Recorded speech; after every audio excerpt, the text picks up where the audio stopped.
श्री प्रभु शरणम, सद्गुरु शरणम, श्री मां शरणम।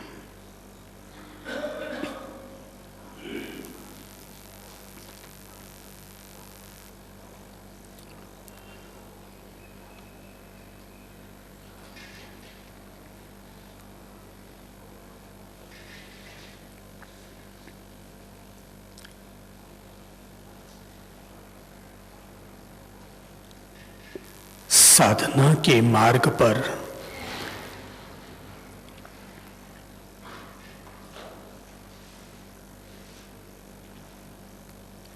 उत्साहपूर्वक बढ़ते हुए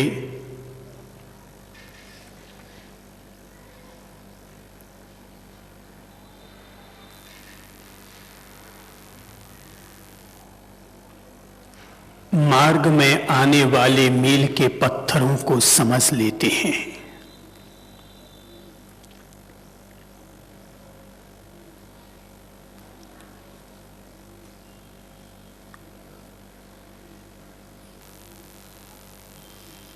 जीवन के प्रति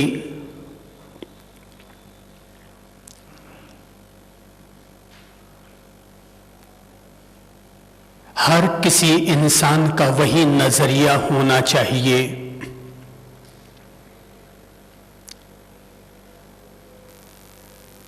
जैसा कि खेल के मैदान में उतरने वाले किसी भी खिलाड़ी का हुआ करता है।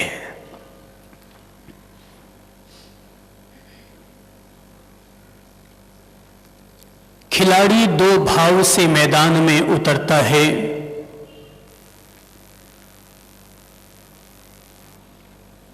या तो वह जीतने के लिए खेल के मैदान में उतरता है और या फिर खेल का आनंद लेने के लिए खेल के मैदान में उतरता है। जो व्यक्ति जीतने के भाव से खेल के मैदान में उतरता है, पर जब जीत की बजाय उसे हार मिल जाती है तो वही हार इंसान के लिए तनाव और चिंता का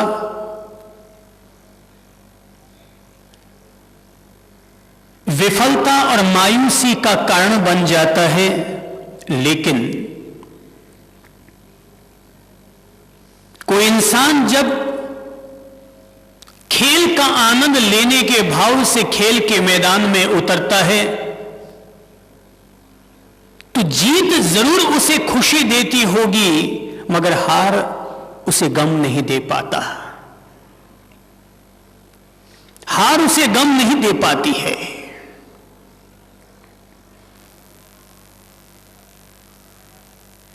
जीवन को अगर इस तरीके से जिया जाए कि जीवन को जीना एक खेल खेलने की तरह है, जीवन का आनंद लेने के लिए हम जीवन को जी रहे हैं, जीवन का आनंद लेने के लिए हम हर दिन का लुत्फ उठा रहे हैं और जीवन का आनंद लेने के लिए ही हम दुनिया में जीते हुए भी ध्यान और साधना को भी जी रहे हैं। अगर आनंद भाव के साथ इस जीवन को जिया जाए तो हार भी मजा देती है। तब केवल सम्मान ही मजा नहीं देता, अपमान भी मजा दिया करता है। तब केवल फूलों का हार ही मजा नहीं देता, तब किसी के जरिए अगर पहनाई जाने वाली जोतों की माला होती है तो जोतों की माला भी आनंद देती है। जीवन का आनंद लेना इंसान को आना चाहिए। इस बात की कौन फिक्र करे कि 4 दिन जिएंगे कि 40 साल जिएंगे। फिक्र केवल इस बात की करेंगे कि किसी को भी अपना आनंद छीनने का अधिकार नहीं देंगे। चाहे गलती मुझसे हो या चाहे गलती दूसरे से हो, अपने से गलती हो जाएगी तो माफी मांग लेंगे और दूसरे से गलती हो जाएगी तो माफ करने का बड़प्पन भी दिखा देंगे, पर दोनों ही स्थितियों में अपने आनंद को खंडित नहीं होने देंगे। इंसान का जीवन तो किसी वीणा के तारों की तरह हुआ करता है कि वीणा के तारों को अगर साध लिया जाए तो वीणा के तार एक अद्भुत संगीत दे दिया करते हैं, एक अनुपम शांति और एक अनमोल आनंद का सृजन कर दिया करते हैं। और अगर वीणा के तारों को साधने का बोध इंसान के दिलो दिमाग में नहीं रहेगा तो इंसान या तो वीणा के तारों को ढीला छोड़ देगा और या फिर इतना ज्यादा कस देगा कि ज्यादा कस बैठोगे तो वीणा के तार किसी कौवे की कांव कांव बन जाएंगे और ज्यादा ढीला छोड़ दोगे तो वीणा के तार किसी गधे के ढेंचू ढेंचू हो जाएंगे। तार सधने चाहिए। जीवन के तार, शरीर के तार, मन के तार, परिवार के तार, धर्म के तार, समाज के तार, इस विश्व के तार हमारे साथ सधने चाहिए।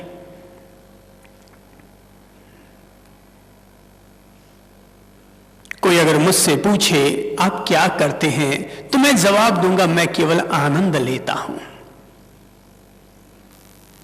सांस है तो सांस का आनंद लेता हूं, तन मन है तो तन मन का आनंद लेता हूं, समाज है तो समाज का आनंद लेता हूं, धर्म है तो धर्म का आनंद लेता हूं, इंसानियत है तो इंसानियत का आनंद लेता हूं, दीन दुखी है तो दीन दुखियों के प्रति सहयोग और करुणा करके आनंद लेता हूं। प्रभु है तो सांसों में बसाकर उस प्रभु का आनंद लेता हूं।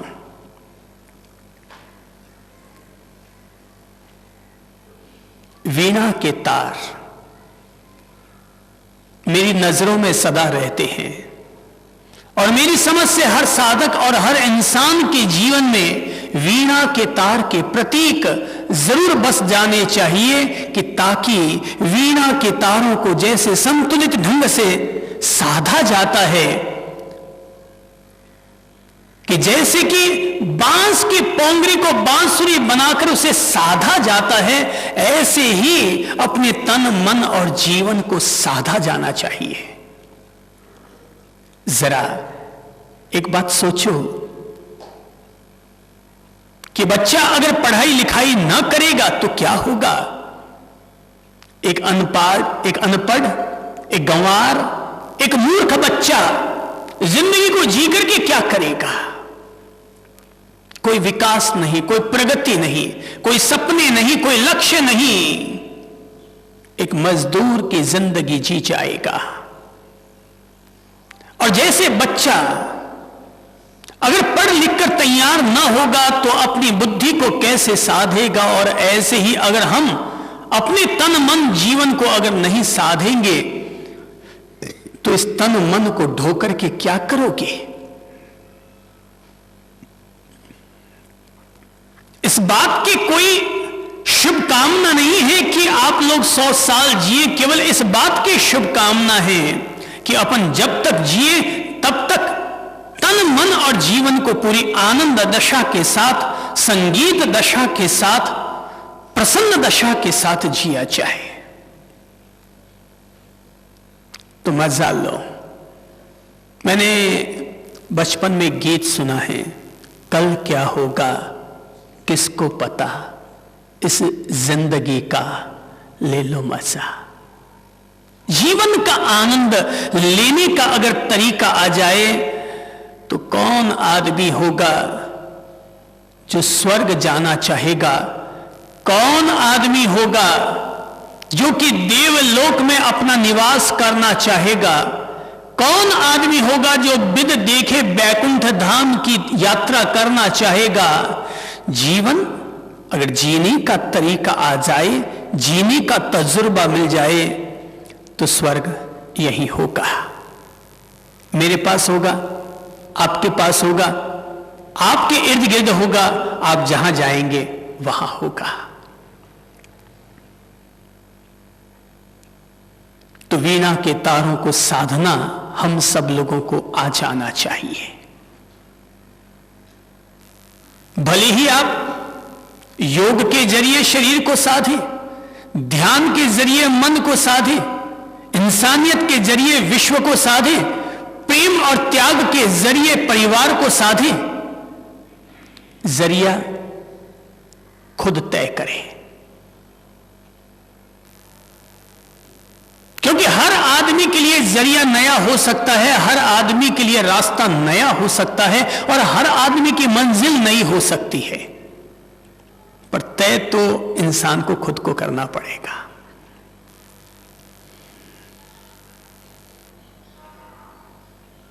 कोमलता से जीवन को जीना है या पूरे अनुशासनात्मक ढंग से जीवन को जीना है, यह तय खुद को करना पड़ेगा। एक गुरु कड़काई के साथ चेले को तैयार करता है, एक गुरु नरमाई के साथ चेले को तैयार करता है। यह तो गुरु को फैसला करना पड़ेगा कि उसे कड़काई को अपनाना है या नरमाई को अपनाना है। रास्ते खुद को तय करने होते हैं, चलना खुद को पड़ता है। मैं तो केवल हिंट्स दे रहा हूं, एक संकेत दे रहा हूं, थोड़े से दो चार इशारे दे रहा हूं।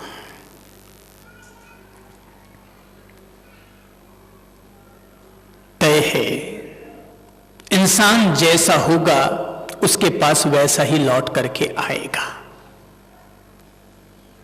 अच्छे होंगे अच्छा लौट कर आएगा, और बुरे होंगे तो बुरा लौट कर आएगा। मैं कहानी का उपयोग किया करता हूं, और कहानी बिल्कुल छोटी सी जीवन की कहानी है। सीधी इंसान को इंसान से रूबरू करने की कहानी है। और कहानी केवल इतनी सी है कि एक कांच का कमरा था, और उस कांच के कमरे में एक कुत्ता घुस गया। कमरे में चारों तरफ छोटे छोटे छोटे छोटे कांच लगे हुए थे, और जैसे ही कुत्ता कमरे में घुसा कि उसे चारों तरफ अपने सामने कुत्ते ही कुत्ते नजर आने लगे। चारों तरफ कुत्ते ही कुत्ते नजर आने लगे। कुत्ता कुत्तों को देखकर भौंका, वे भी भौंके। कुत्ता कुत्ते को देखकर दांत किटकिटाने लगा, वे भी किटकिटाने लगे। नाखून मारने लगा, वे भी मारने लगे। ये भी झपट पड़ा, वो भी झपट पड़े, लहू लुहान हो गए, मर गए। एक मर गया, सारे कुत्ते मर गए। कुछ दिनों के बाद उसी कांच के कमरे में एक राजकुमार प्रविष्ट हुआ, और राजकुमार जैसे ही प्रविष्ट हुआ कि उसने अपने सामने चारों तरफ राजकुमार ही राजकुमार देखे। वो इतने सारे राजकुमारों को देखकर प्रसन्न हो गया। इतने सारे राजकुमारों को देखकर प्रसन्न हो गया, और प्रसन्न मुख से कांच के कमरे में से बाहर निकलकर आया तो उसने देखा कि बाहर भी दुनिया में चारों तरफ राजकुमार ही राजकुमार हैं। तुम अगर बुरे इंसान बनकर जाओगे तो तुम्हें अपने चारों तरफ बुरे इंसान ही प्रतिबिंबित होते हुए नजर आएंगे। तुम अगर एक नेक राजकुमार बनकर जाओगे तो तुम्हें चारों तरफ राजकुमार जैसा व्यवहार करने वाले लोग मिलते चले जाएंगे। गुस्सा करने वाले को गुस्सा करने वाले मिलते हैं, प्रेम करने वाले को प्रेम करने वाले मिलते हैं। जैसे होंगे वैसे ही कुदरत के द्वारा लौटा करके प्राप्त करेंगे। तो संबोधि साधना का मार्ग या साधना का मार्ग या मुक्ति का मार्ग, ये इंसान को एक राजकुमार की तरह जीना सिखाता है। और मैंने धर्म से, महापुरुषों से, उनकी अमृत वाणी के जरिए राजकुमार बनकर के जीने का ही तजुर्बा सीखा है। कहने में लोग मुझे भले ही आप महाराज कहने पर मैं महाराज नहीं हूं, अभी तक राजकुमार ही हूं। महाराज तो वो होता है जो बिल्कुल राज सिंहासन पर जाकर बैठ ही जाता है, पर राजकुमार बनने में और महाराज बनने में बहुत बड़ा फर्क है। राजकुमार का काम केवल आनंद लेना होता है, पर महाराज होने का मतलब ये हुआ और दोस्त जनता के टेंशन दिमाग पर ले लेना। तो टेंशन फ्री जिंदगी, छाती कूटों से मुक्त जिंदगी। जो हो गया सो कर लिया, बाकी कुछ नहीं किया। करने के नाम पर कुछ ना किया, जो हो गया सो कर लिया। होने से गुजर गए, कर्ता भाव से मुक्त हो गए। जो हो गया सो हो गया, किया कुछ नहीं। कोई अगर पेड़ के पास जाए और पेड़ से जाकर कहे कि भाई साहब, हम राजस्थान पत्रिका की दैनिक भास्कर में आपकी सेवाओं का एक अभिनंदन पत्र छपाना चाहते हैं, आप जरा लेखा जोखा बताइए कि हे वृक्षराज, तुमने दुनिया के लिए क्या किया? वृक्ष कहेगा कुछ भी नहीं किया।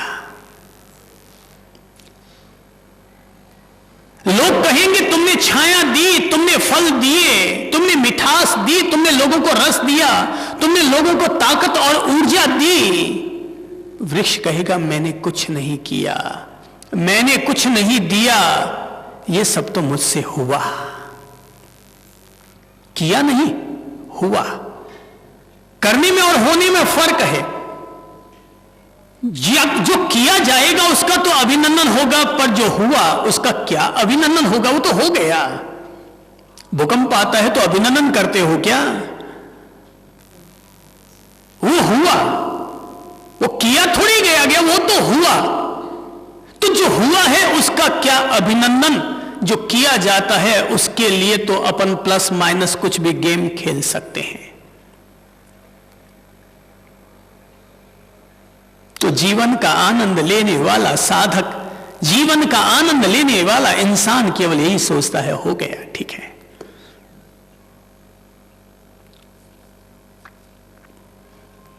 चूंकि उसके द्वारा गलत ना हो जाए, हमेशा सही सही होता रहे, इसीलिए उसे साधना मार्ग के प्रिंसिपल सीखने जरूरी है। नहीं तो होगा ये, एक चोर ने चोरी की, पकड़ा गया, जज के सामने पेश किया गया। जज बड़ा धार्मिक व्यक्ति था, तिलक विलक लगा हुआ।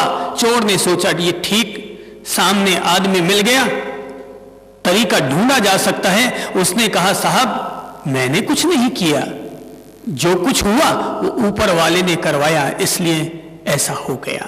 मैंने चोरी नहीं की, ऊपर वाले ने मुझे प्रेरणा दी तो चोरी हो गई। अब मैं क्या करूं? जो दंड देना है वो ऊपर वाले को दीजिए ना। जज चौंका, सारी बातचीत सुनी और अंत में फैसला सुनाते हुए कहा इस व्यक्ति को 1 साल के कठोर कारावास की सजा सुनाई जा रही है। चोर ने कहा भाई साहब आप इतने धार्मिक दिखाई देते हैं, टीका टीकी लगा के रखे हुए हैं और मुझे चोर को आप दंड दे रहे हैं।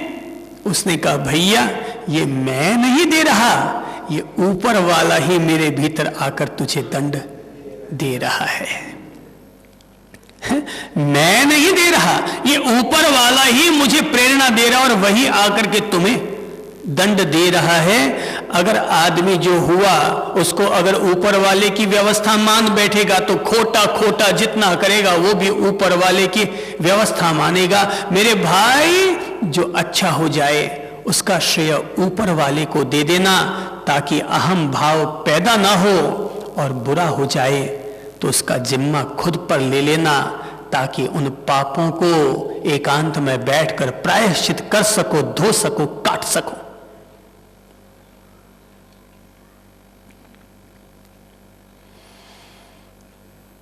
तो जीवन का आनंद लिया जा सके, वीणा के तारों को साधा जा सके, इसके लिए 4 बातें निवेदन करूंगा। ये 4 बातें साधना मार्ग के 4 प्रिंसिपल्स हैं। ये चार बातें ठीक वैसे ही हैं जैसे कि चार दिशाएं हुआ करती है, पूर्व पश्चिम उत्तर दक्षिण। ये चार बातें ठीक वैसी हैं जैसे कि हमारे दो हाथ और दो पांव हुआ करते हैं, दो में से एक को भी हटाया नहीं जा सकता।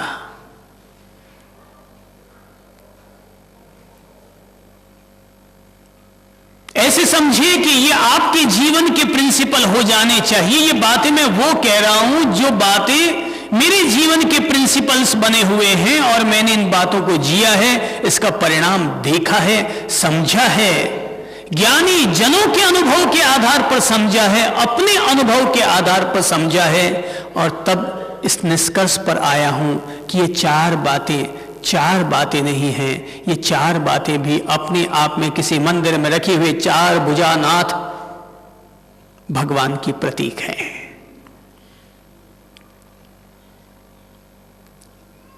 The principles of Sambodhi path. 4 principles are Sambodhi path. 4 सिद्धांत, 4 उसूल हैं संबोधि पथ के। पहला, number 1, easiness. Number 2, awareness. Number 3, positiveness. And number 4, freeness. Number 1, easiness. Number 2, awareness. Number 3, positiveness. और नंबर 4, फ्रीनेस। ये चार बातें अगर किसी व्यक्ति ने समझ ली है तो समझ लेना कि उसने महावीर के पंच महाव्रत, महावीर के रत्न त्रय को साध लिया है, बुद्ध के अष्टांगिक आर्य मार्ग को साध लिया है, पतंजलि के अष्टांगिक योग मार्ग को साध लिया है, गांधी के 10 शील को साध लिया है। अगर आदमी ने ये 4 प्रिंसिपल साध लिए तो धीरे धीरे साधना होगी। जो जो इन 4 प्रिंसिपल्स के प्रति हमारी जागरूकता बढ़ती चली जाएगी, त्यों त्यों ये प्रिंसिपल्स हमारे जीवन के साथ जुड़ते चले जाएंगे, और तब बच्चे का जीवन भी धन्य होगा, युवक का जीवन भी धन्य होगा, बूढ़ों का जीवन भी धन्य होगा। तब जन्म भी धन्य होगा, जीवन भी धन्य होगा, और मृत्यु भी धन्य होगी। नंबर पहला है ईजीनेस।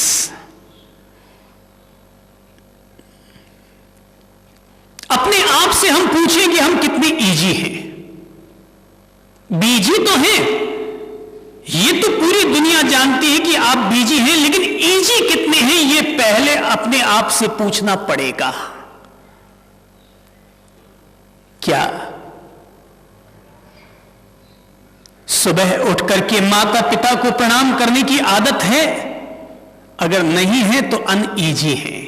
ईजी आदमी झट से झुक जाएगा, झट से सरल और सहज हो जाएगा। घर आए मेहमान को देखकर आपके मन में प्रसन्नता आती है या जल भुन करके राख हो जाते हैं? अगर प्रसन्नता होती है तो ईजीनेस, और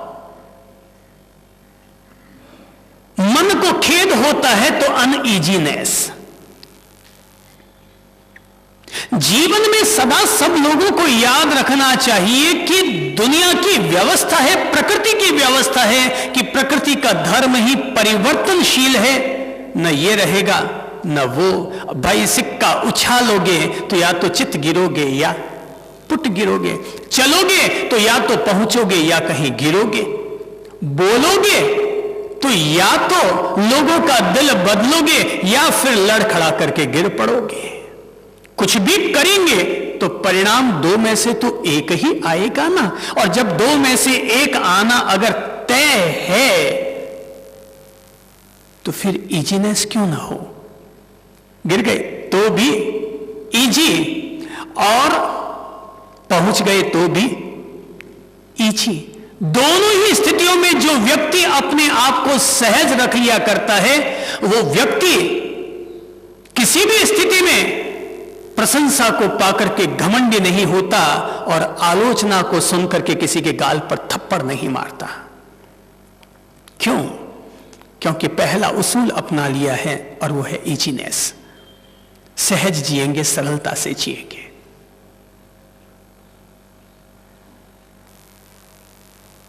मुझे किसी भी बात का 2 मिनट से ज्यादा कभी बुरा नहीं लगता।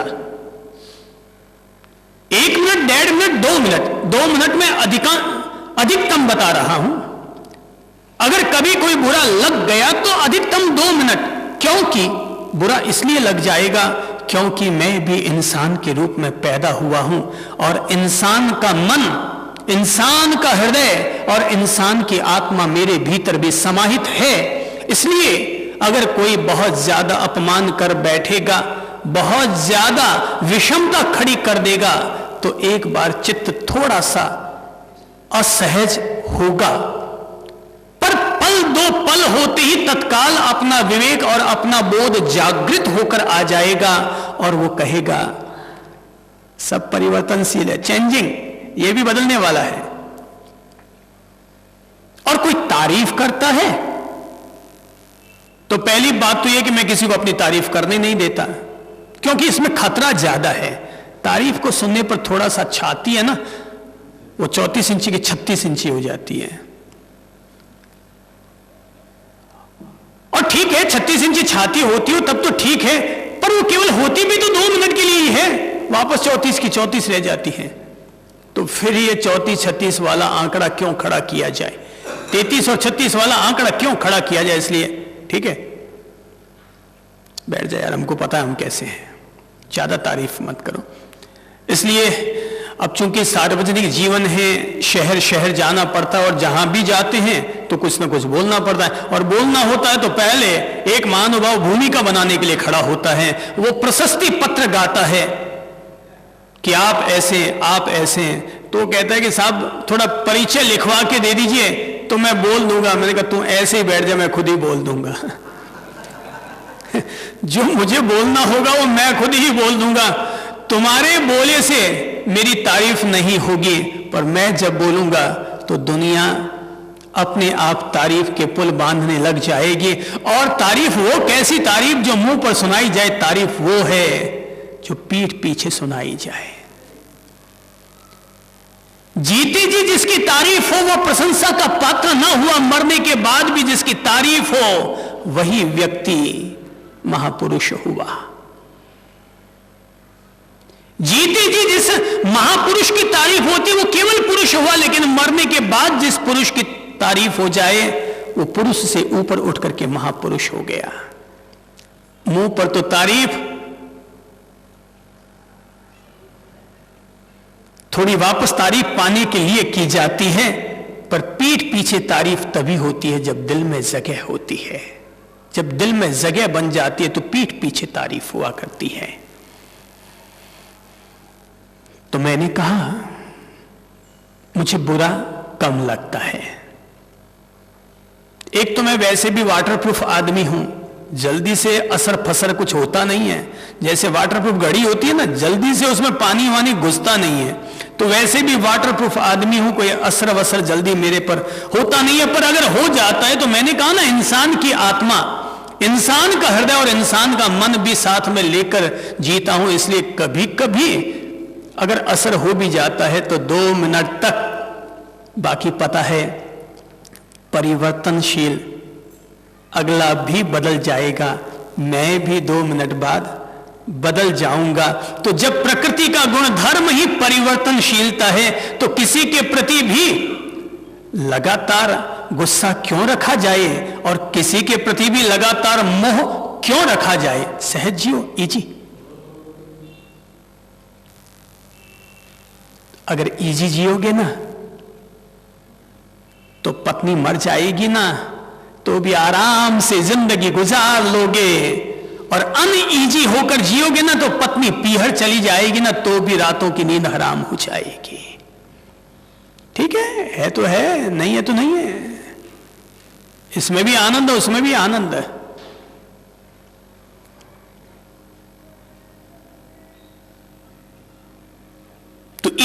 होकर जिएंगे तो कोई तनाव नहीं होगा, कोई चिंता नहीं होगी। ठीक है, हो गया यार, हो गया।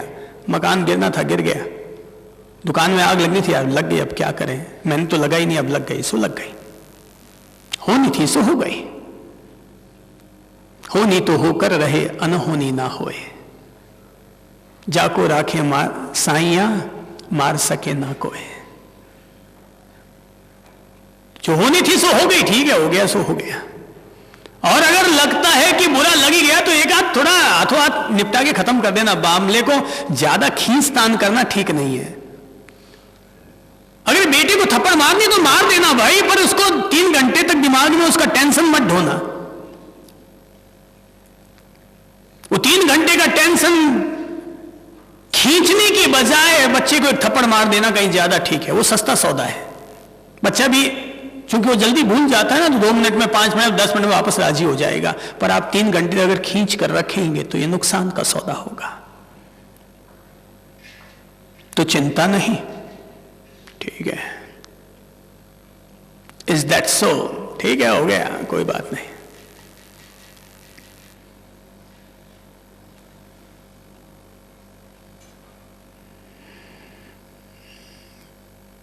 एक अच्छी कहानी पढ़ने को मिली।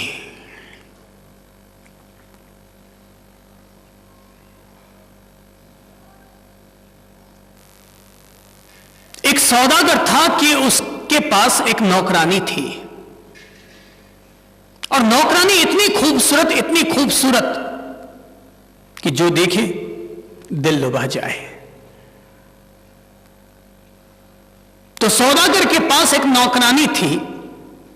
नौकरानी तो मूलतः उसकी मां थी, पर मां मर गई। मां ने मरने से पहले अपनी बच्ची को सौदागर को गोद दे दिया था कि मेरी बच्ची का आप ख्याल रखेंगे। तो एक दफा उस सौदागर को कहीं प्रदेश जाना था, तो उसने सोचा कि अपनी इस बेटी तुल्य नौकरानी को, इस बच्ची को मैं किसके पास छोड़कर जाऊं। प्रदेश जाऊंगा तो ठीक नहीं है, इसको साथ ले जाना। तो सोचा इसको छोड़ के चला जाता हूं। तो सोचा किसके पास छोड़ूं। उसने अपने दोस्त से सलाह की, तो दोस्त ने कहा एक काम करो, अपने गांव का जो अगला गांव है, उस गांव में एक संत रहता है। मैं उसके पास कई दफा जाया करता हूं और बहुत ही बेहतरीन संत है। तुम उसके पास जाकर के अपनी नौकरानी को, बेटी तुल्य नौकरानी को वहां छोड़ा।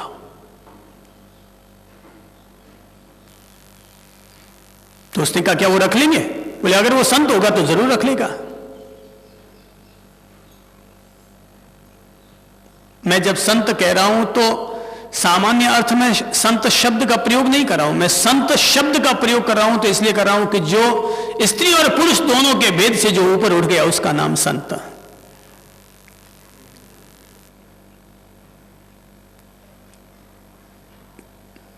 वो वहां पहुंचा तो गांव वालों से पूछा, भाई वो कैसा है संत, वो फकीर साहब कैसे हैं?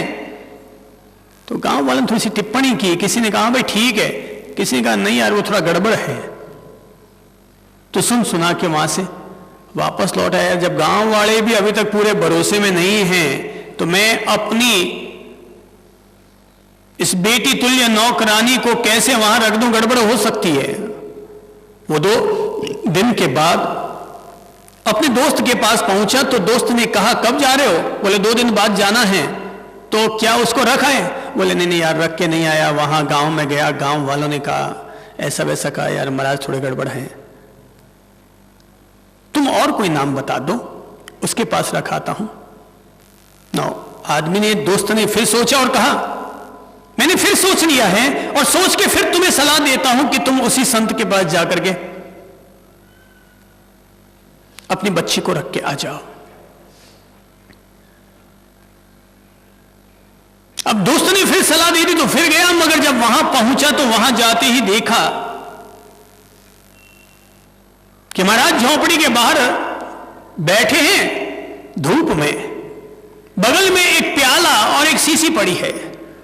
बोले यार ये तो वास्तव में गांव वालों ने ठीक कहा कि गड़बड़ है। गांव वालों ने कहा गड़बड़ है, वास्तव में यार ये तो शराब पीता है, बोतल भी पड़ी और प्याला भी पड़ा है। गजब का संत है, कैसा संत है जो पीता भी है। कि तभी 2-4 उनके शिष्य वहां पहुंचे तो फकीर संत साहब अंदर चले गए और बातें करने लगे। वो मित्र झोंपड़ी के बाहर खड़े होकर के उनकी बातों को सुनने लगा तो बड़ी ज्ञान की बातें लगी, बड़ी गंभीर बातें लगी।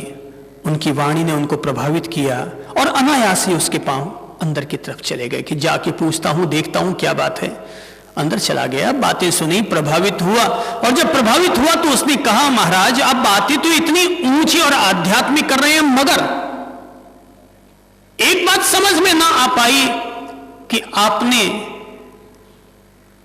अब ये जो प्याला और बोतल जो रखी हुई है ये किस बात का संकेत देती है। संत हंसा और उसने कहा भाई ये प्याला और बोतल मैंने इसलिए रखी हुई है ताकि तुम्हारे जैसे लोग आकर के अपनी बेटी और नौकरानी को यहां पर छोड़ जाने की जरूरत न करें और दूर से देख करके ही चला जाए। वो चौंका तो क्या इनको पता है कि मैं इस काम के लिए आया। संत हंसा और मुस्कुराते हुए कहने लगा भाई अपना नाम तो फकीर चंद है और हुआ ऐसा कि अपन माटी का घड़ा लेकर के नदिया के पास गए थे पानी भरने के लिए कि सीढ़ियां उतर रहे थे कि अचानक पांव फिसल पड़ा और हम गिर पड़े और मटका फूट गया। पानी की प्यास लगी हुई थी, झोंपड़ी में वापस पानी लेकर के आना था। तुम भी बताओ कि पानी कैसे लेके आते। तभी देखा कोई शराबी शराब पीकर वहां से निकला था तो अपनी बोतल और प्याला वहीं छोड़ गया था। हम खड़े हुए, हमको जच गया, हमने बोतल उठाई, प्याला उठाया, उसको देखा,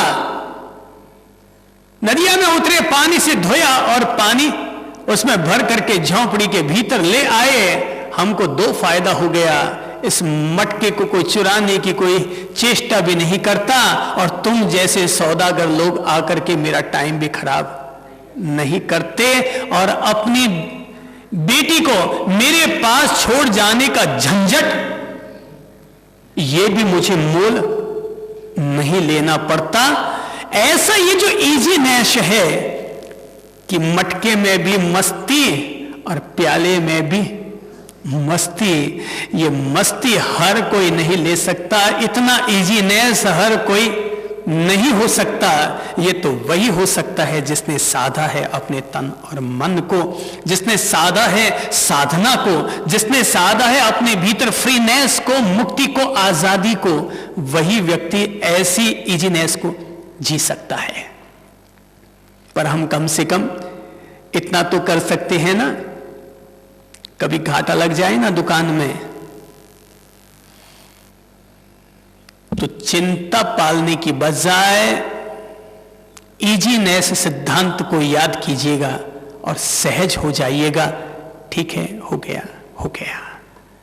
अगर बीमार पड़ जाएं तो हाय तौबा मचाने की बजाय थोड़ा अपने आप को इजी कर लीजिएगा, थोड़ा अपने आप को सहज कर लीजिएगा और सहजता से अगर ऑपरेशन थिएटर में भी जाना पड़े तो सहजता से चले जाइएगा। बचना होगा तो बच जाएंगे, जाना होगा तो चले जाएंगे। अब बचा बचा कर रखने से तो कोई बचता है नहीं। आदमी बचा बचा कर रखता है, फिर किसी में 5 लाख ब्याज में लगाता है, 2 महीने ब्याज मिलते हैं, 30 महीने 5 लाख अगला खा जाता है। तो अपन बचा बचा कर सोचते हैं कि बचाया है पर बचता है नहीं।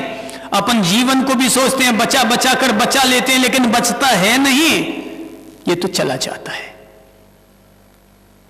कोई बचाने से बचता है क्या? थोड़ी 10-20 सांस बचा कर देखो तो पता चल जाएगा। देखो बच्चे को भी अक्ल आ गई कि नहीं, बचाने से नहीं बचता। जरा अपने हाथ में है क्या किसी चीज को बचा कर रखना? जरा अपनी 4 सांसों को तो बचा कर रख लो। वो भी बचा कर हम रख नहीं पाएंगे, वो भी अपने आप आएगी और चली जाएगी। जरा समुद्र में उठती हुई 4 लहरों को बचा के तो दिखाओ। जरा बचा के दिखाओ तो सही। यहां लगता है कि हम बचाते हैं बचाते हैं बचाते हैं, पर बचता कुछ नहीं है। बनिया पैसों को बचाता है, महिलाएं साड़ियों को बचाती हैं, पर उनको नहीं पता कि साड़ियों को भीतर काकरोच खा जाता है, दीमक लग जाती है। सहज जीवन जियो भाई, 2 कपड़े रखो, 4 कपड़े रखो, एक पहनने के लिए, एक धोने के लिए, मस्त रहो। जहां जाओगे वहां बिस्तर मिल जाएगा सोने के लिए, जहां जाओगे वहां तकिया मिल जाएगा, जहां जाओगे वहां रजाई मिल जाएगी। क्यों फालतू छाती कूटा ढोते हो?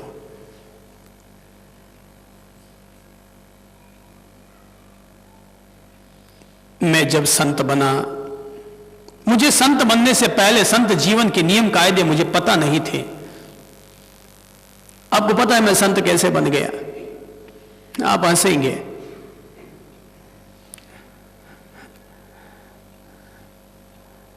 तो मैं संत ऐसे बना था कि मेरे छोटे भाई ने और बापूजी ने, मां जी ने सन्यास ले लिया था। तो मां जी ने, बापूजी ने, भाई ने सन्यास ले लिया था, तो मैं तो ऐसे उनसे मिलने के लिए गया था। मेरे बापूजी को न जाने क्या सूझा, उन्होंने सोचा ऐसे कहूंगा मेरा बेटा है तो गुरुजी लाड कम करेंगे, तो उन्होंने कह दिया ये भी वैरागी है, ये भी दीक्षा लेगा तो थोड़ा लाड ज्यादा होगा। तो ये सोच करके मेरे बापूजी ने मेरे गुरुजी को कह दिया भाई ये भी दीक्षा लेगा। और गुरुजी को और क्या चाहिए था? मैं पहुंचा तो पब्लिक के बीच में ही मेरे बापूजी ने कह दिया ये मेरा ही बेटा, और तो गुरुजी ने पूछा क्या ये भी दीक्षा लेगा क्या? बापूजी ने कह दिया हाँ भाई ये भी दीक्षा लेगा। और मेरे गुरुजी ने उसी समय पब्लिक के बीच में खड़े होकर के मेरे तिलक कर दिया कि ये भी बेटा दीक्षा लेगा। बड़ा फंस गया मैं, आज तक नहीं निकल पाया। और इतना ही नहीं हुआ ये कि अगले दिन मुझे सुनने को मिला, मुझे पता नहीं रहा, मैं नियम कायदे नहीं जानता था। मुझे अगर पहले से पता होता कि मुनि जीवन के, साधु जीवन के इतने कायदे कानून, इतने लफड़े होते हैं और ये सब पालना होता है, तो मैं इस लफड़े में हाथ ही नहीं डालता। मैं तो फ्रीनेस वाला आदमी हूं, मस्ती की जिंदगी जीने वाला, आजादी की जिंदगी जीने वाला, आत्मा की आजादी जीने वाला व्यक्ति ये समाज के इतनी सारी बंदिशों को कैसे जिएगा? मेरे लिए तो सन्यास का मतलब है स्वतंत्रता, न कि सन्यास का मतलब है परतंत्रता। तो मैंने पिछले जो सन्यास के 27-28 साल जिए ना, वो समाज की बंदिशों में मुझे गुजारने पड़े। मैंने कहा ये बहुत बड़ा छाती कूटा है ये।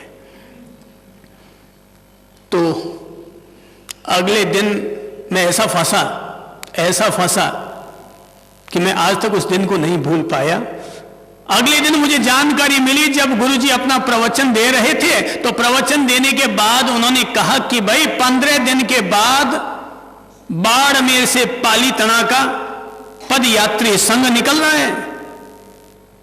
तो मुझे बड़ी खुशी हुई कि चलो इस बहाने संतों की सेवा मिल जाएगी। पर यह लाइन सुनी, उसके आधे मिनट बाद ये लाइन सुनने को मिली कि उसे ठीक 2 दिन पहले इस राजू की भी दीक्षा करवा देंगे। और तब वो राजकुमार राजू बन गया और राजू बन करके महाराज बन गया। और मैं मुंह पर ना ही नहीं कह पाया, महाराज बना जरूर, पर महाराज बनने के बाद मैंने महाराज पणे को बहुत गरिमा के साथ जिया कि या तो कदम बढ़ाओ मत, और अगर बढ़ा दिया है तो उसकी परिपूर्णता तक जाकर के उसका अंतिम निष्कर्ष निकाल करके अपन जिएंगे। तो मैंने कहा मैं तो इजी वाला आदमी हूं, सहज जीवन जीने वाला आदमी हूं, तो बहुत सहजता से जीता हूं, न किसी तरह का आरोपण करता हूं, न किसी तरह का छल प्रपंच करता हूं, न किसी बात को छिपाता हूं। जो है ओपन योर डायरी, ठीक है भाई, है।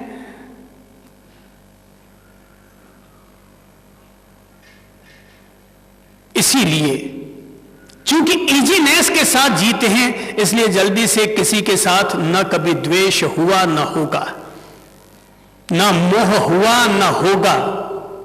ठीक है, मस्त है। इसलिए कहा करता हूं, कह दिया करता हूं, आग लगे बस्ती में पर अपन तो रहेंगे। मस्ती में जो होना है सो होगा यार, अपन कहां माथा फोड़ी में हाथ डालें। हो सकता है सुबह से लेकर शाम तक मैं 10 काम निपटा दूं, पर अगर कोई मुझे पूछे कि कल आप क्या करेंगे, मुझे पता ही नहीं है मैं कल क्या करूंगा, जो हो जाएगा सो हो जाएगा। इजीनेस, जितना हम इजीनेस रख करके जिएंगे, हमें कभी चिंता नहीं होगी, कभी तनाव नहीं होगा, कभी डिप्रेशन नहीं होगा, कभी दिमाग पर बोझ नहीं चढ़ेगा, और अपना सहज जीवन जी जाएंगे। न जिंदगी की कामना है, न मौत की कामना है, जो सहज परिणाम आएगा उसका स्वागत है। न शैतान से बचने की कामना है, न प्रभु को पाने की तमन्ना है, जो सहज में मिल जाएगा उसका स्वागत है। हम तो जो है उसका आनंद ले रहे हैं, जो है उसका सामना करें, जो है उसको समझ रहे हैं। सांस है तो सांस को, तन है तो तन को, मन है तो मन को, जीवन है तो जीवन को, दुनिया है तो दुनिया को एक ज्ञाता दृष्टा भाव से, साक्षी भाव से, only witness, please see only witness, कृपा करके केवल एक साक्षी बन करके दुनिया में जियो। साक्षी बन करके रहोगे तो आप घर में भी रहते हुए सन्यासी का जीवन जी जाओगे।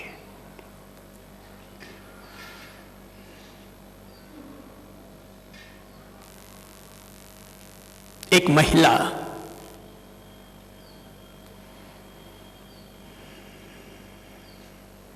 जिसके लिए घोषित हो गया था कि इसे कैंसर है, डॉक्टर ने ऑपरेशन करने की सलाह दी, और जब उसे पता चल गया कि मुझे कैंसर हो गया है तो उसने अपने बच्चों को बुलाया और जो चाबियां वाबियां पकड़ानी थी पकड़ाई और कहा बेटा तुम लोग जाओ वापस अपने परदेश। मां ने बच्चों को बुलाया, बच्चे समझ ना पाए कि मां ने आखिर बच्चों को क्यों बुलाया। बच्चों ने कहा भी कि मां अभी तो तुम हो, इतनी भी क्या जल्दी थी, जमीन जायदाद सारे कागजात पकड़ाने की। पर मां ने कहा बेटा अब बूढ़ी हो गई हो ना, तुम ही लोग अपने पास कागजात वगैरह रख लो, ठीक है जाओ। बच्चे चले गए, महिला ऑपरेशन के लिए आ गए। डॉक्टर ने पूछा आपके परिवार के लोग कहां हैं? बोले तुम हो ना डॉक्टर, तुम मेरे परिवार के नहीं हो। तो डॉक्टर को लगा हो सकता है इसके कोई बच्चे नहीं होंगे, किसी की दुखती रगों को छेड़ना ठीक नहीं होता। सो ऑपरेशन थिएटर में लेकर के घुस गया, और जब ऑपरेशन थिएटर में घुस रहा था तब महिला ने हाथ जोड़े, ऊपर वाले को याद किया, अपनी प्रार्थना की और अंदर चली गई। ऑपरेशन हुआ, 15 दिन बाद मां जी स्वस्थ हो गई, महिला स्वस्थ हो गई। और जब डॉक्टर ने सोचा कि हो सकता है इसके कोई ना हो तो इसको घर तक पहुंचा आता हूं, कुछ दवा दारू की व्यवस्था करके आ जाता हूं। सो उसने कहा कि आपका एड्रेस दीजिए ताकि मैं आपको घर पहुंचा दूं। महिला ने कहा घर पहुंचाने की जरूरत नहीं है, ये लो फोन नंबर, मोबाइल नंबर, मेरे एक लड़का और एक लड़की है, दोनों को फोन कर दो, वो आकर मुझे घर ले जाएंगे। और जब बच्चों को पता चला मां ने इस तरह से कैंसर का ऑपरेशन करवा लिया, और उनको इस बात से जो वेदना हुई कि क्या हम मां बाप का केवल धन लेने के ही हकदार हैं या उनकी सेवा के भी हकदार हैं, मां तूने ऐसा क्यों किया? मां ने कहा बेटा मैंने ऐसा इसलिए किया क्योंकि जब ऑपरेशन की बात सुनी तो मुझे 30 साल पुरानी बात याद आ गई, जब डॉक्टर ने कहा था कि तुम्हारा ऑपरेशन होगा, तुम्हारी कोख से जो लड़का और लड़की पैदा होने वाले हैं वो ऑपरेशन से ही पैदा होंगे। और मेरी तबीयत इतनी बिगड़ गई कि डॉक्टर ने कहा या तो जच्चा बचेगा या बच्चा बचेगा। घर वालों ने साइन कर दिए कि मां को बचा लिया जाए, जच्चा को बचा लिया जाए, जच्चा अगर रहेगा तो बच्चा फिर हो जाएगा। तो मुझे लगा मेरे बच्चे मर जाएंगे, मुझे बचाने के चक्कर में ये लोग मेरे बच्चों को मार डालेंगे या खत्म कर डालेंगे, खत्म हो जाएंगे। तो उस समय ऑपरेशन थिएटर में घुसने से पहले मैंने हाथ जोड़े, ईश्वर को प्रार्थना की कि प्रभु मैं अपने आप को भी तुझे समर्पित करती हूं और मेरी कोख में पलने वाले दोनों इन बच्चों को भी तुम्हें समर्पित करती हूं, अब तुम्हें जैसा उचित लगे वैसा करना। डॉक्टरों ने तो तब भी इनकार किया था कि 2 में से 1 बचेंगे, पर ऊपर वाले की मेहरबानी तब भी दोनों बच गए थे, तुम भी और मैं भी। तो 30 साल के बाद जब ऑपरेशन होने की बात आई तो मुझे लगा क्या आज भी मुझे अपने बच्चों पर भरोसा करना चाहिए या उस ऊपर वाले पर भरोसा करना चाहिए। बस मेरे मन ने जो गवाही दी कि मुझे इस समय वापस अपने बच्चों पर भरोसा करने की बजाय उस ऊपर वाले पर भरोसा करना चाहिए जिसने 30 साल पहले मेरे बच्चों को बचाया था और मुझे बचाया था। तो इस बार भी मेरा ऑपरेशन ठीक हो गया, ऊपर वाले पर भरोसा रखा तो ठीक होके आ गई। तुम लोगों पर भरोसा रखती तो हो सकता है ऊपर चली जाती।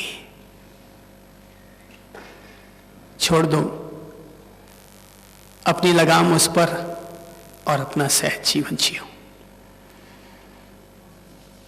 जितना जितना हम सहज जीवन जीते चले जाएंगे उतना उतना भाग तनाव, क्रोध, अपमान, ईर्ष्या से कम कम कम होता चला जाएगा।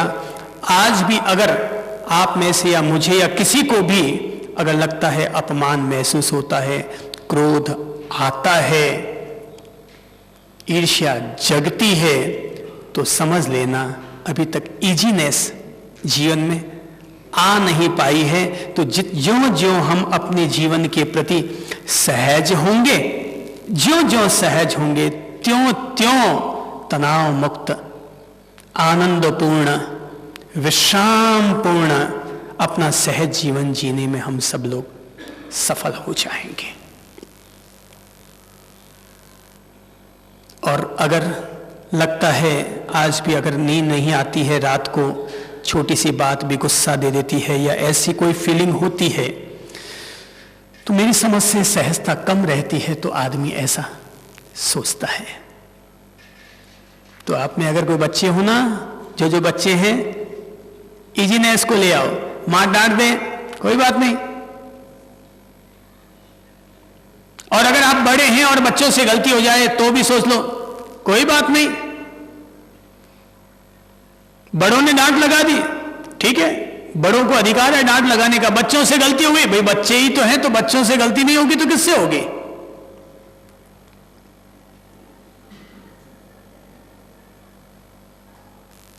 मैंने एक संत के बारे में पढ़ रखा है कि एक संत गुजर रहा था रास्ते से, तो एक मकान के नीचे से गुजर रहा था कि इतने में ही ऊपर से किसी ने राख फेंक दी और महाराज पूरे के पूरे राख से भर गए। क्या आएगा? क्या आएगा? गुस्सा। सारी दुनिया को आता तो कोई खास बात नहीं है, उनको भी आ जाता, मगर उस संत ने गुस्सा फुस्सा कुछ नहीं किया। देखिए, लोग तो समझते होंगे उनको महाराज जो महाराज बन के बैठे कथा वार्ताएं करते हैं। मैं जब भी संत तत्व को प्रणाम करता हूं तो ऐसे लोगों को प्रणाम करता हूं जिनके भीतर ऐसा कुछ घटित हो गया है। तो राख झड़काने लगे और निकलने लगे, तो पास में एक युवक खड़ा था, उसने कहा महाराज उसने आप पर राख गिराई और आप राख निकालकर चल रहे हैं। बोले हाँ भाई, शुक्रिया है प्रभु जी का, शुक्रिया है प्रभु जी का। बोले कैसे आदमी है आप, उसने आप पर राख गिराई और आप कहते हैं शुक्रिया है प्रभु जी का। अरे भाई, बुरा मानने की क्या बात है, मेरे कर्म को तो मैं जानता हूं और मुझे पता है मेरे कर्म कैसे हैं। अरे उसने तो ऊपर वाले ने मेहरबानी करके केवल राख में ही निपटा दिया, बाकी मेरे कर्म तो ऐसे हैं कि अगर मुझे आग में भी जलाकर झोंका जाए तो भी कम है। अगर मुझे आग में भी जलाकर झोंका जाए तब भी कम है बाकी मेरे कर्मों को। मैं जानता हूं ये तो उस रहीम का कर्म है कि उसने केवल राख में ही निपटा दिया। ऐसी सोच, ऐसी पॉजिटिवनेस, ऐसी सकारात्मकता, ऐसी सहजता रखने वाले लोग ही अपने जीवन में समता को, सामायिक तत्व को, समभाव तत्व को, व्याधि में भी समाधि तत्व को जी पाने में सफल हुआ करते हैं। ऐसे लोग ही सफल हुआ करते हैं। बाकी तो रोज रोज खतरा खड़ा है, हर रोज सामने खतरा खड़ा है। कब किसकी बात चुभ जाएगी और एक कांटा दिल में गड़ जाएगा, कब कौन सी बात चुभ जाएगी और कब कौन सा कांटा गड़ जाएगा, और वो कांटा हमारा इस जन्म में ही निकल जाएगा कि जन्म जन्मांतर तक हमारे दिल में चुभा हुआ रहेगा, इसकी कोई गारंटी नहीं दी जा सकती कि कब किस जन्म तक वो कांटा हमारा पीछा करता रहेगा। मोह का, विकार का, द्वेष का, वासना का, ईर्ष्या का, XYZ, उसे कुछ भी क्यों ना कह दिया जाए, पर वो कांटा कब तक हमारा पीछा करता रहेगा, कोई गारंटी नहीं है। सहज जियो, मस्त रहो। तो इसलिए आज मैंने मुक्ति पथ के, साधना पथ के, जीवन पथ के जो 4 प्रिंसिपल कहने चाहे, उनमें से पहला प्रिंसिपल इजीनेस, खूब सहज होकर के अपना जीवन जियो, सहजता से अपना जीवन जियो। सहज मिले सो दूध सम, मांगा मिले सो पानी। सहज मिले सो दूध सम, मांगा मिले सो पानी। और कह कबीर वह रक्त सम के जामे खींचा ताणी। कि जिसमें फालतू की खींच ताण चलती हो, वो घरवाला है तो भी छोड़ने लायक है।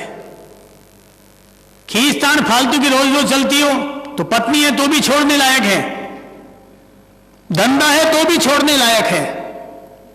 खींचतान ठीक नहीं है। अपनी शांति की जिंदगी जियो, आनंद की जिंदगी जियो, सहज जिंदगी जियो। फिर ऐसी जिंदगी चाहे 4 साल जियो, चाहे 40 साल। 4 साल जियोगे तो भी धन्य भागिता, और 40 साल जियोगे तो भी धन्य भागिता। तो मस्त रहो। कबड्डी खेलनी आती तो कबड्डी खेलो, कंचे खेलने आते तो कभी कभी कंचे भी खेलो। ये तो है फ्रीनेस, ठीक है। इसका भी थोड़ा मजा लेना चाहिए कभी कभी, है। अब आपको बड़े हो गए तो थोड़ा कंचा खेलने में शर्म आती होगी, है ना। कबड्डी खेलने में थोड़ी शर्म आती होगी, कहीं अगला टांग पकड़ बैठेगा तो हड्डी पसली एक हो जाएगी। नहीं यार, मैंने ये सुना है कि बंदर बूढ़ा हो जाए तो भी गुलांची खाना नहीं भूलता है। सो अभी भी अपन सब लोगों के पांव इतने मजबूत हैं। कभी कभी ये सब होना चाहिए, सिर्फ फ्रीनेस महसूस होती है, आनंद की जिंदगी बनती है, तनाव कम होते हैं, डिप्रेशन कम होता है। स्ट्रेसनेस को, तनाव को, खिंचाव को दूर करने के सब तरीके ही तो हुए। तो कभी कभी कंचे खेलने का भी मजा लेना चाहिए। आपको पता है, कार चलाने वाले लोग भी कभी कभी साइकिल चलाने का आनंद लेना चाहते हैं।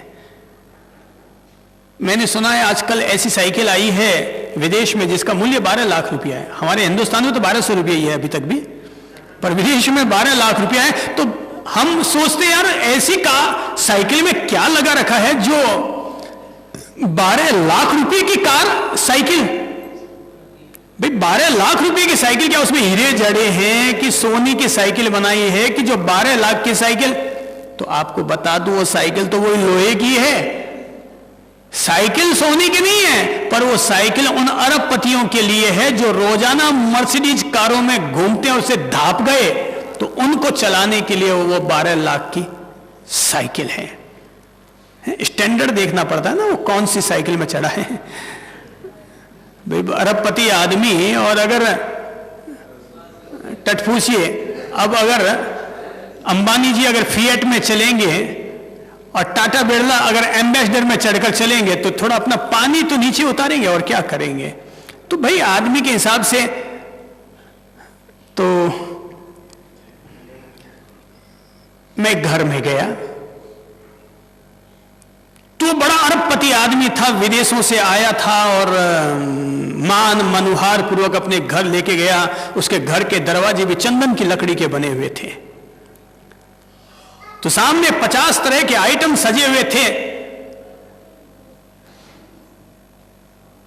तो मैंने कहा साहब कोई भी एक दाना ले लीजिए, मैं तो केवल आपका मान रखने के लिए आया हूं, खाने पीने के हिसाब से नहीं आया। आप कोई भी इतनी जो चीजें उसमें से किसी का एक का दाना ले लीजिए। उसने कहा साहब जो आप कहें वही ले लें। मैंने कहा जो आपकी इच्छा हो वो ले लीजिए। तो सामने बादाम भी पड़े थे, काजू भी पड़े थे, किशमिश भी पड़े थे, ये वो अटरम पटरम जो आजकल हुआ करते हैं आतिथ्य सत्कार के लिए। पैसे बहुत सस्ते पड़ते हैं, बादाम काजू किशमिश बहुत सस्ते पड़ते हैं, महंगे नहीं होते हैं। वो क्या हुआ, एक दफा मैं यहीं गया था, इसी नगर में 3000 रुपया महीना कमाने वाला एक शख्स था, उनके घर पर गया। तो मैं भी कभी कभी उसकी मदद करवा दिया करता था। तो मैंने देखा कि उसके घर पर जैसे ही पहुंचा तो मेरे साथ 5-7 लोग थे। तो उसने काजू किशमिश बादाम की रखे भी ला करके सामने रख दी। मैंने कहा यार ये मेरे पैसे का मिसयूज करता है क्या? मैं जो उसको मदद दिलाता हूं, ये बेटा लोगों को बादाम काजू किशमिश खिला रहा है और हमारे पास आकर के मदद लेके जाता है। ये बात समझ में नहीं आई। मैं वहां से तो चला आया, लेकिन 5-7 दिन के बाद जब वो मेरे पास आए तो मैंने उनसे ये प्रश्न पूछ लिया, रहा ना गया ना। तो मैंने कहा कि साहब ये बात मेरे समझ में नहीं आई। तो उसने जो मुझे रहस्य बताया वो आज तक मेरे समझ में आया हुआ है और मैं सबको समझाता हूं भाई ये सबसे बढ़िया साधन है। बोले साहब एक बात बताइए, उस रकीबे में माल कितने का था? मैंने कहा कोई 200 ग्राम बादाम होंगे, 100 ग्राम किशमिश होगी, 200 ग्राम काजू होंगे। बोले साहब एक बात बताइए सारे मिलाकर कितने का माल होगा? 500 रुपये। जैसा आपने जवाब दिया मैंने भी ऐसे ही कुछ कह दिया, 500 रुपये का। तो बोले साहब ये जो रकीबी रखी हुई थी ना, ये 6 महीने से चल रही है मेरे। ये जो रकीबी रखी हुई है 6 महीने से चल रही है। बोले साहब कोई घर पर आता है, अगर उसको प्लेट लगाऊं तो प्लेट लगाऊं तो एक नमकीन रखनी पड़ती है, थोड़ा पोया बना के रखना पड़ता है, एक चाय का प्याला बना के रखना पड़ता है, वो 10 रुपए का होता है। और दिन में अगर 3 लोग भी ऐसे आते हैं तो 6 महीने तक कितने लोग आए? तो बोले बादाम काजू किशमिश की रकीबी इतनी सस्ती पड़ती है क्योंकि कोई भी आदमी आजकल सब धापे हुए बादाम काजू किशमिश से। और आज के जमाने में अगर कोई आदमी काजू किशमिश बादाम की डिब्बी को देखकर अगर मुट्ठी भरता है, जैसे कि अपन लोग बचपन में भरा करते थे, तो इसका मतलब वो कोई भुक्खड़ी है। तो वो कोई बिल्कुल भुक्खड़ी होगा जो फिर भी मुट्ठी भर के रख लेता होगा। तो बोले साहब ये 6 महीने से चल रही है। तो मैंने कहा जैसा कि वो पीछे बैठे मेहता जी सोचते हैं ना, तो मैंने भी कह दिया। मैंने कहा साहब जरा एक बात बताइए कि अगर कोई मुट्ठी भरने वाला मिल जाएगा तो? बोले साहब ये भी तिलक चेहरे देख करके निकाले जाते हैं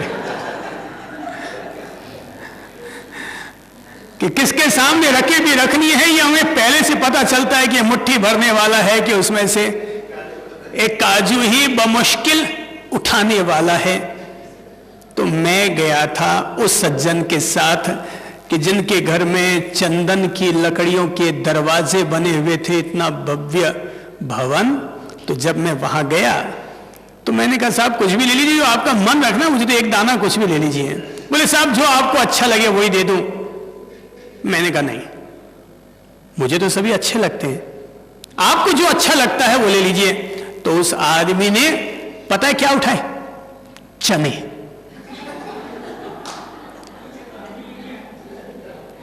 अरबपति है ना, अरबपतियों को बादाम कभी अच्छे नहीं लगते हैं, वो धापे हुए होते हैं। कोई मुझे बोल दे कि साहब बादाम खाने हैं, कहते हैं यार ये आइटम और किसी को खिलाओ, ये बादाम काजू वाले जो आइटम है ना ये और किसी को खिलाओ, ये मेहमानों को खिलाने की चीज है, घर वालों को खिलाने की चीज नहीं। अब सीधा मुंह ना कैसे कहूं, इसलिए ना कहने का तरीका ये ढूंढ लेता हूं कि ये चीजें मेहमानों के लिए होती है। भाई मैं कोई मेहमान थोड़ी, मैं तो घर का हूं, मेरे लिए तो नरम नरम एक फुल्का बना के ले आओ, मैं तो वो तुमसे ले लूंगा। तो यानी कि अब बादाम काजू किशमिश से सब लोग धापे हुए हैं। सादा भोजन चाहिए, सादगीपूर्ण भोजन चाहिए, सहज जिंदगी चाहिए, सहज खाना पीना, सहज पहनावा। ज्यादा अरबपति लोग हैं ना, ये जो गरीब होते हैं ना, मध्यम वर्गीय, वो लोग हीरे की चूड़ियां और हीरे की अंगूठियां पहनते हैं। अरबपति आदमी कभी हीरा नहीं पहनता है, आप देखकर ताज्जुब करेंगे। मैं जब जयपुर में जाता हूं और बहुत सारे ज्वेलर्स लोग हमसे जुड़े हुए हैं, मैंने कई कई बड़े बड़े ज्वेलर्स को देखा है और बड़े बड़े ज्वेलर्स के शोरूम वालों को देखा है, उनमें से किसी भी पुरुष के हाथ में एक भी अंगूठी नहीं है।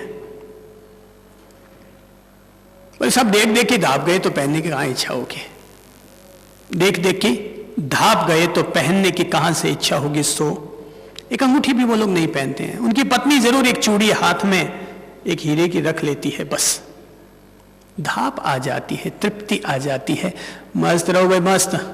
मैंने कहा ना कभी कभी कबड्डी भी खेलनी चाहिए। कबड्डी एक प्रतीक के रूप में कह रहा हूं, है कबड्डी एक प्रतीक के रूप में कहता हूं। आदमी को खूब मस्ती की जिंदगी जीनी चाहिए, आनंद की जिंदगी जीनी चाहिए। एक नौकर पहुंचा मालिक के पास, एक नौकर पहुंचा एक मालिक के पास, गुलाम था, गुलाम पहुंचा मालिक के पास। तो मालिक ने पूछा भैया तेरा नाम क्या है, तेरा नाम क्या है? तो जवाब मिला मेरा नाम जिस नाम से आप पुकार दे वही मेरा नाम। बोले क्या खाएगा? बोले जो आप खिला दें। बोले क्या पहनेगा? बोले जो आप पहना दें। बोले क्या करेगा? बोले जो आप करवा देंगे, जो काम सौंप देंगे वही कर दूंगा। मालिक चौंका, बोले तेरी चाहत क्या है? बोले साहब गुलाम की क्या चाहत होती है, गुलाम की क्या चाहत, मालिक की चाहत ही उसकी चाहत हुआ करती है। मालिक खड़ा हुआ अपनी कुर्सी से और उस गुलाम को अपने गले से लगाते हुए कहा बेटा जा, मैंने तुझे गुलामी से मुक्त किया क्योंकि आज तूने मुझे जीना सिखा दिया कि एक खुदा के बंदे को कैसे जीना चाहिए। एक खुदा के बंदे को, एक प्रभु के भक्त को, एक साधक को कैसे जीना चाहिए, ये तूने आज मुझे सिखा दिया कि जिस नाम से वो पुकार दे वही हमारा नाम, जो काम ऊपर वाला सौंप दे वही हमारा काम, जो पहनने को वो दे दे वही हमारा पहनावा, और जो उसकी चाहत ये बंदा उसी में राजी, कि जिसमें तेरी रजा है उसी में हम राजी हैं।